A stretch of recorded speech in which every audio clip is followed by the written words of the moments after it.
That's another cool Dervish blade. The Alchemy. I don't have it tonight for tabletop. Wish I did. And if the website is correct, it's sold out. But I like its blade.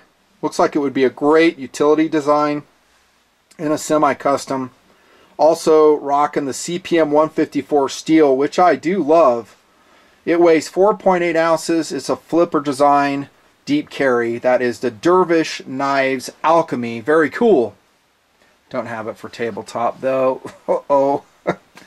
I was just clicking around website and see what I could find. I like the Alchemy. I like this one too. This is going to be kind of a, you know, high-end carry knife review. It's going to be the Navajo, and I'm trying to deploy it. We'll talk about that. And I think it looks very cool. Navajo Mid-Tech Frame Lock by Dervish Knives. Now, there are fan clubs for every knife, every maker, every manufacturer. There's forums for all of the above. I never go there, and nor do I try to keep up with all the makers. There's just too many of them. So I don't know Dervish. I don't really know his blades. In a lot of ways, that's good because I arrive to the product fresh. I don't have any preconceived notions. I'm not trying to prove or disprove anything.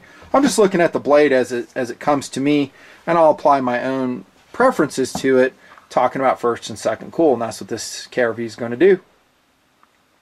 Apparently these knives are selling though, these expensive knives, and BHQ is, you know, selling this all day long at $395. The Dervish Knives Navajo. There's data on this particular blade if you end up picking it up. So someone's buying them. Now I say that way because, you know, I reviewed some semi-customs last year, and you know, it didn't seem like TMPers were receiving them well. They got low views. There were some negative comments about the manufacturer, like I would never buy that, you know, too much money, and on and on. And it's just odd to me. I kind of scratched my head as I read some of those comments, and I go, well, it's pretty unusual to me that someone in the audience wouldn't like blades like this, because, you know, different strokes for different folks. I mean, there's a ton of guys that like a high-end style blade, something more special. And maybe they have the money to buy it, you know. This is a $400 blade. It ain't cheap. I ain't saying it's cheap. It's expensive. And heck, I could buy a used Glock for that much.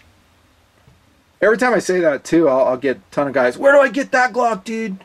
Tell me, give me the link. Years past, man. Years past. Probably a police trade-in Glock. You could buy it. If not a Glock, something else like a, I don't know, used Ruger LC9S or something, if you can find those. I doubt many people sell those. This is a cool blade. Do you guys like the looks of the Dervish Navajo right out the gate? I think it looks masculine. Really cool looking. That's probably my favorite thing about it, is its athletic looks. So it has that really big, muscular looking blade. So it's a kind of a weight forward design, which helps it come out with some authority once you can get it out. With this occluded thumb hole, I'll talk about that here in a second. Looks great, narrow-waisted taper. It has a really nice, almost one-to-one handle to blade ratio, which I always like that in a blade. And I think I have another blade. Yeah, I do. I have my Microtech Socom here, speaking of HEC. So this is another one of those knives. It has a beautiful, almost one-to-one handle to blade ratio like that. Kind of a cool comparison, actually. I wasn't planning on this. Let's look at the Socom versus the Navajo.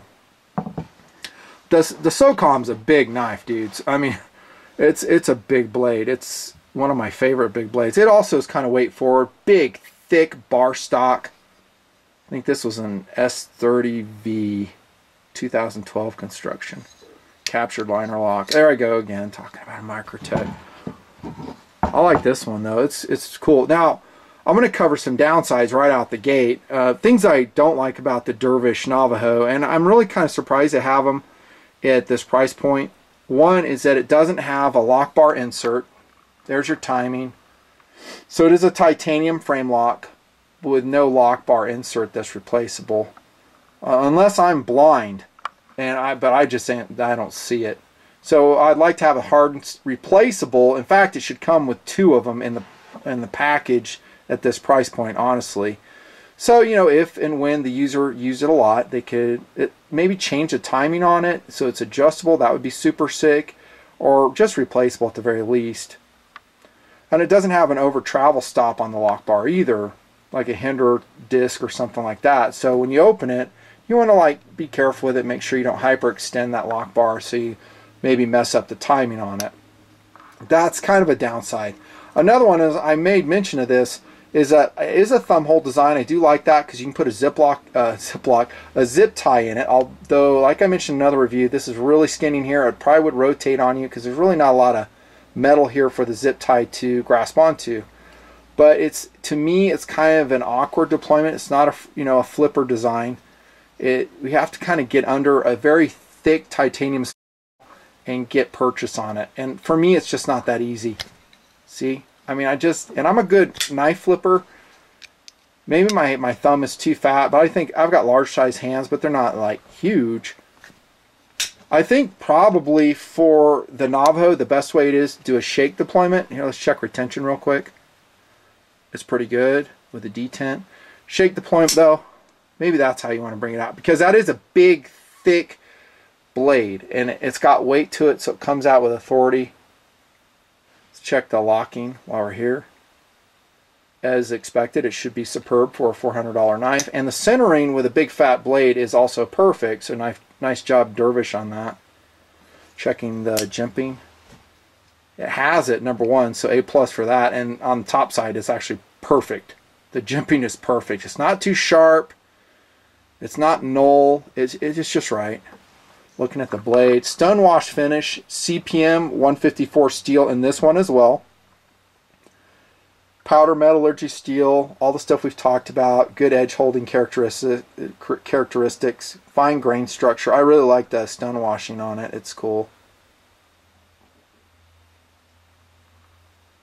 Deployment hole. Do you guys wish this would have deployment studs on it? I think it might be hard with those deep handle scales right here, because the studs would have to stick out, I don't know, probably right about here. It sure would come out quicker for me if they were there. One thing I love that Dervish does on the Navajo, perhaps some of his other, if not all of his other blades, is they're a really cool pivot hardware, so that it looks awesome, but deep inside is buried just a standard star hex bit, so you can actually adjust a knife so it looks like it'd be a custom one, but it's actually just a standard Torx bit is what I should say. Look at this side. There's your clip right there. Definitely can accommodate the thick tactical pants, and it's tapered. The clip is actually pretty excellent. I like the clip. Anchored solidly, and it's muted, so it's not polished and loud. It's really kind of got that subdued gray look all along. It's got a G10 backspacer with a lanyard hole in it. Right there. Overall, a really nice knife. I like it a lot. For $400 though, I mean, that's the big question. Would I spring $400 for the Dervish Navajo? I don't know. That's a hard question. I mean, here we have the Socom on the table. I just love this knife, and it wasn't that much. Not quite. I don't think this one is in production again. I mean, Microtech will make some knives, discontinue some knives, but not in production last time I checked. I'll tell you what, let's do a card pull right now, just because, and this is unplanned, I wasn't planning on this. Which one would you prefer between the Microtech Socom, this exact version, or the Dervish Navajo frame lock? Which one? And the philosophy of use would be you have to carry it every day. Which one would you do? Speaking of which, here's my EDC today, and I've shown it in some other KRVs. So sorry. Benchmade Infidel OTF knife with some pretty sick wear on the top of it now. I love that. You know where that's coming from, actually? I just figured it out. I was like, where's that wear coming from? Right here. Because I pair these together. They're riding in the pocket together. I feel like a super sleuth detective. I was like, look at this. Like, where did that wear come from? But see, when they're riding in my pocket, it's like this. And so it's running, and there you can see the aluminum against the Infidel. That is cool. Daddy like. I'm going to do that more. And no, that was not intentional. So that's a tactical blade, EDC blade. But between these two, as your go-to one blade, which one? I'm going to make a prediction that the Socom wins. That's my prediction. We'll see. Subscribe to my Twitter feed, by the way, because I will post the results of these. They're called card pulls in YouTube, and I'll just post them on different videos. Thanks a lot. KRV done. Nice knife. Nice knife. Expensive, but nice.